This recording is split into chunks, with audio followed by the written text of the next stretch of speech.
এই বিশ্বব্রহ্মাণ্ডে কি আমরা একা? পৃথিবীর বাইরে জলের সন্ধান কি মিলবে? এসব নানা প্রশ্নের উত্তর জানতে মহাকাশে ও পৃথিবীর মাটি থেকে ব্রহ্মাণ্ডের নানা কোণে কড়া নজর রেখে বসে রয়েছে একাধিক টেলিস্কোপ। কয়েকদিন আগে তাদের চোখেই ধরা পড়ে ট্র্যাপিস্ট-1 এর ছবি। পৃথিবী থেকে ৪০ আলোকবর্ষ দূরে ট্র্যাপিস্ট-1 গ্রহমণ্ডল।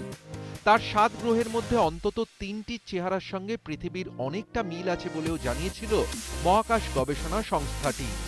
এবার তার নজর খুব কাছে, আমাদের সৌরমণ্ডলের গ্রহগুলির দিকে, বিশেষত শনির দিকেই কড়া নজর নাসার। শনি, টাইটান সহ তার উপগ্রহগুলিতে জল কি অবস্থায় রয়েছে তা নিয়ে যুগান্তকারী তথ্য দিতে চলেছে নাসা। এছাড়া বৃহস্পতি ও ইউরেনাসের মতো গ্রহগুলিকে নিয়েও তথ্য দিতে পারে মহাকাশ গবেষণা সংস্থাগুলি। গত কয়েক দশক ধরে মহাকাশ সম্পর্কে নানা তথ্য সামনে এনেছে হাবল টেলিস্কোপ। হাবলকে আমাদের সভ্যতার চোখ হিসেবেই দেখেন মহাকাশ বিজ্ঞানীরা। এবার তার সঙ্গে জুড়েছে কৃত্রিম উপগ্রহ ক্যাসিনির পাওয়া নানা তথ্য।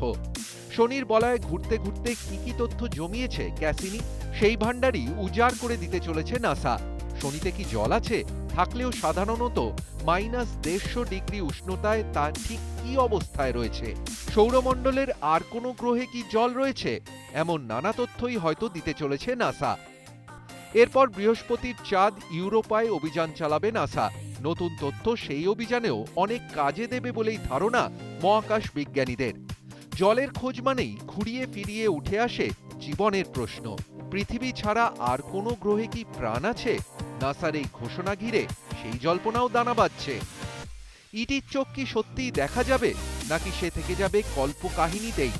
নাসার ঘোষণায় উঠতে পারে রহস্যের পর্দা। Bureau report, ETV news Bangla.